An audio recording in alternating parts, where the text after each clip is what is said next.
ఇంట్లో ఉన్న బంగారాన్ని విడిపించి ఆ రోజు ఆన్లైన్ రేటుకే మేము కొంటాం. Sharma gold company. సో ఇప్పుడు ప్రొడ్యూసర్ ఫైనాన్షియల్ అన్నారు అన్ని నేనే కాబట్టి, కాబట్టి. నా ఇంటర్వ్యూలో చెప్పారు సుజాత కారం వేసాను సినిమా ప్రొడక్షన్ అమ్మాయి లేదు కానీ ఇస్తానందే అని చెప్పి ఇంకొకటి ఇంటి పత్రాలు ఒకటి అది వాస్తవం.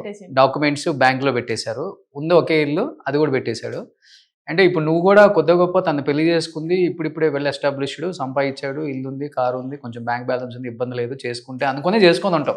సిసి ఎవరైనా ఏ అమ్మాయికైనా ఉంటుంది, మినిమం రిక్వైర్మెంట్స్ అవి ఉంటాయి కదా. కాదమ్మా, ఏ అమ్మాయికైనా కానీ మినిమం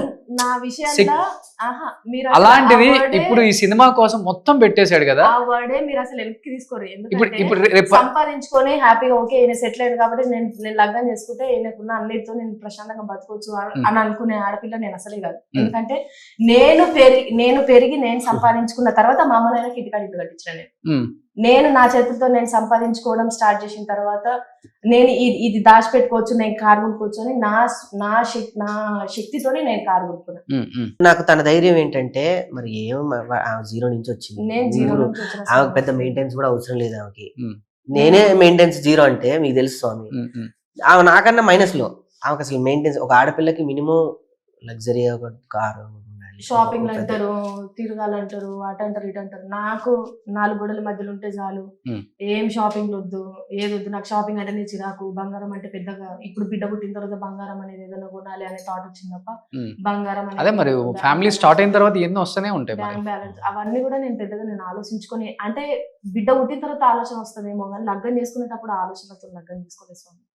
ఇన్ కేస్ మేబీ అట్లా ఉండుంటే నిజంగా ఈయన సినిమా అనే కార్యక్రమం ముందు చేసుకుంటే వద్దు అని చెప్పేసి ఆపేదాన్ని నేను. అవును, కమర్షియల్ సినిమాలు చాలా చేసుకోవచ్చు. అవును, సేఫ్ జోన్ లోనే బతుకుతున్నాం కదా. జబర్దస్త్ చేస్తున్నాడు, ఇన్ని పైసలు వస్తున్నాయి, మనం ఇంకేమైనా యాడ్ చేసుకున్న మస్తు వస్తున్నాయి, మనం యూట్యూబ్ చేసుకున్నా కూడా మంచిగా వస్తుంది, దీంతో కంఫర్ట్ జీవితం బతకొచ్చు కదా అనే థాట్ మీద ఉండేవాళ్ళమేమో. కానీ ఈయన లైఫ్ అచీవ్మెంట్ ఏంటంటే జీవితంలో ఒక్కసారైనా ఏదైనా సరే నేను ఏదో ఒక అచీవ్మెంట్ నేను చేయాలి, సినిమా నేను తీయాలనుకుంటున్నాను, నేను తీద్దాం రిస్క్ అని కూడా చెప్పుకోవచ్చు. రిస్క్ అని చెప్పుకోవచ్చు. ఇప్పుడు నీ ముందే చెప్తున్నా ధైర్యంగా, సినిమా తీసి రిలీజ్ చేయడమే సగం సక్సెస్.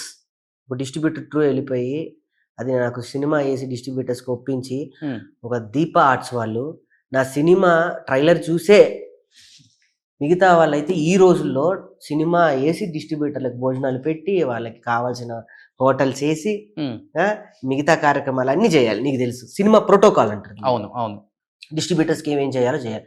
నాకు ఏమీ చేయలేదు శ్రీనివాస్ గౌడ్ గారు, నిజంగా ఆయనకి పాదాభి నమస్కారం చేయాలి. నా ట్రైలర్ చూసే నన్ను ఆహ్వానించారు. నేనే వెళ్ళా, సార్ మీరు అమరం చేశారు కదా, నా సినిమా ఏమన్నా అని అంటే నా దగ్గరికి నువ్వు సహాయం కోసం వచ్చావు, నేను ఎంతైనా చేస్తా అంటే, సార్ థియేటర్ వేస్తాను సార్, 15,000 అనవసరంగా ఎందుకయ్యా, నువ్వు వేరే దానికి ఖర్చు పెట్టుకో, ఇప్పుడు చూసినా ఈ సినిమా నేనే డిస్ట్రిబ్యూట్ చేస్తాను, చూడకపోయినా నేనే డిస్ట్రిబ్యూట్ చేస్తాను రాజు అని వాళ్ళ పిఎన్ పిలిచి మనం డిస్ట్రిబ్యూట్ చేస్తాం అని చెప్పిన శ్రీనివాస్ గౌడ్ గారు. ఈ సినిమాకి అంత గొప్ప వ్యక్తులు దొరికారు. ఒక వంశీశేఖర్ అన్న ఇండస్ట్రీలో ఎంత టాప్ మోస్ట్ పిఆర్ఓ. అవును, వాళ్ళని డబ్బులతో నువ్వు కొంటావా? నేను డబ్బు ఇస్తానా సినిమాకి చేయని వెళ్ళి అడుగు. డబ్బు కాదు, వ్యక్తిత్వానికి నమ్మే వ్యక్తులు వాళ్ళు. నా సినిమాకి వాళ్ళు వచ్చి పనిచేశారు. ఒక హ్యాష్ ట్యాగ్ వాళ్ళు కానివ్వండి, ట్రెండ్లో రేపు చేపట్టే ఈవెంట్స్ కానీ, ఆదిత్య మ్యూజిక్ కానీ, ప్రతి ఒక్కళ్ళు ప్రేమగా వచ్చి చేసిన వాళ్ళే తప్ప ఎన్నో సినిమాలు స్వామి నీకు తెలియదు ఏముంటుంది, అంగరంగ వైభవంగా ఓపెన్ అయితే 10 రోజుల తర్వాత డైరెక్టర్ మారుతాడు, మ్యూజిక్ డైరెక్టర్ మారుతాడు, సినిమా కథ మారుద్ది, ఒకరికొకరికి సెట్ అవ్వదు, అది ఇంకొక సంవత్సరం అవుద్ది, ఆఫీస్ అట్లానే ఉంటుంది, ఆ తర్వాత 2 సంవత్సరం ఎన్ని చూసాం.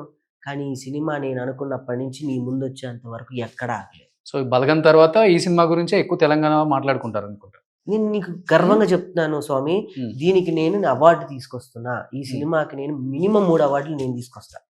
మినిమం 3 అవార్డులు నేను తీసుకొస్తా. నేషనల్ ఫిల్మ్ ఫేర్ ఇవి కాదు, వేరే ఉంటాయి. అవార్డులు అంటే మనకి కనిపించేవి, మన పరిజ్ఞానం మనం అక్కడే ఉండిపోయాం. అవార్డులు అంటే ఇవే, కనిపించని అవార్డులు, ప్రపంచాన్ని గుర్తించిన అవార్డులు కొన్ని ఉంటాయి మనకి. రేపు నా సినిమాని నేను డిసెంబర్లో ఆస్ట్రేలియన్ ఫిలిం ఫెస్టివల్స్ లో, పొలిటికల్ ఫిలిం ఫెస్టివల్స్ కేటగిరీస్ ఉంటాయి కొన్ని. కొంతమందిని మనం ప్రేరేపించగలిగాము. ఒక కుర్రవాడు ఒక సమాజాన్ని మేల్కొల్పాడు, ఒక కుర్రవాడు ఒక ఊరికి చేసిన సహాయం ఏంటి అనేది, వీటన్నిటిని ఒక రకమైనటువంటి ప్రింట్ లో వస్తాయి ఈ సినిమాలన్నింటినీ. ఇంతకుముందు మన అమీర్ ఖాన్ గారి ప్రొడక్షన్ లో చాలా సినిమాలు వచ్చాయి అట్లా. అవును, షారుఖ్ ఖాన్ గారి సినిమా కూడా ఒకటి వచ్చింది, షారుఖ్ ఖాన్ అభిమాని అని ఒక సినిమా చేశారు. అలాంటి కోవలకు నా సినిమా వస్తుంది, పక్కా దీనికి అవార్డు వస్తుంది, మనం ఆ రోజు మాట్లాడుకున్నాం. సో ఈ సినిమా కోసమేనా జబర్దస్త్ మానేసింది ఇద్దరు కూడా? దీనికోసం ప్రెగ్నెన్సీ టైంలో మాకు ఆ. దేవుడిచ్చిన అదృష్టం అనుకుంటాం. మేము Okay. మానేసాము, వాళ్ళు ఆ. పంపించారు, ఈ మాటల కన్నా Hmm. మాకు ఆ టైంలో తనని చూసుకోవడానికి, ఆ, సినిమా పనులు చేసుకోవడానికి మాకు దేవుడిచ్చిన వెసులుబాటది. ఓకే. నేను నా జబర్దస్త్లో ధైర్యంగా చెప్తాను బావా, మా భార్యకి చెప్పా, తర్వాత నీకే చెప్తాను, నన్ను జబర్దస్త్లో నన్ను ఇప్పటి వరకు పొమ్మని ఎవరు అనరు. ఉమ్. అంత మంచి పేరు నేను మళ్ళీ మల్లెమాల నుంచి కాల్ చేస్తున్నారంట చిన్నపిల్లలతో స్కిట్లు చేయండి మీరు. చేస్తాను. పిలుస్తున్నారు, నిన్న మొన్న కూడా కాల్ వచ్చిందని విన్నా నేను. వస్తాయి బావా. నాకు ఆ, నాకు అంత మంచి ఆత్మీయులు ఉన్నారు అక్కడ, ఉమ్, నన్ను ఇష్టపడతారు. సాంప్రసాద్ రెడ్డి గారు, కీర్తి గారు, వాళ్ళ బిడ్డలా నన్ను దగ్గర తీసుకుంటారు. మీకు తెలుసా, కష్టం వచ్చినా నష్టం వచ్చినా అందరికన్నా ముందు నేను మల్లెమాలకి వెళ్ళి చెప్పుకునే అంత ధైర్యం నాకుంది. ఉమ్, నాకేమీ లేదు, నేను మళ్ళీ జబర్దస్త్లోకి వస్తా, రేపు వస్తా అన్న కూడా నన్ను తీసుకుంటారు. ఉమ్. నాకు అంత స్వతంత్రం ఉంది. ఎవరేదో అనుకున్నారు, తీసేశారు, లాగేశారు. ఓ అది వచ్చిందా టాక్ బయట? నాకైతే ఉంది, రాదు ఉంది, అట్లా. ఉంది, అవునా? ఉంది. తీసేశారు అనంట రాకేష్ తీసేశారు. ఇప్పటికి చెప్తున్నా, మల్లెమాలలో నన్ను, మల్లెమాలలో ఉన్న ఒక పువ్వు రెక్క ఉంటది కదా, అది ఎలా తీయలేరు అనేది వాస్తవం. ఆ మల్లెలో నుంచి నేను ఒక చిన్న పువ్వు రాకేష్ కూడా తీయడం అసంభవం. సో బట్ ఇది సినిమా తర్వాత మళ్ళీ ఇద్దరు జబర్దస్త్ చేసే అవకాశం ఉందా? వెళ్తాం, వెళ్ళాలి. As usual. యాజ్ యూజువల్ ఏంటి, మాకు అన్నం పెట్టిన స్టేజ్ అది. మళ్ళీ మేము ఈ టెన్షన్ వదిలి మమ్మల్ని మేము మళ్ళీ ప్రజల్లోకి వెళ్ళాలంటే మాకు మళ్ళీ జబర్దస్తే.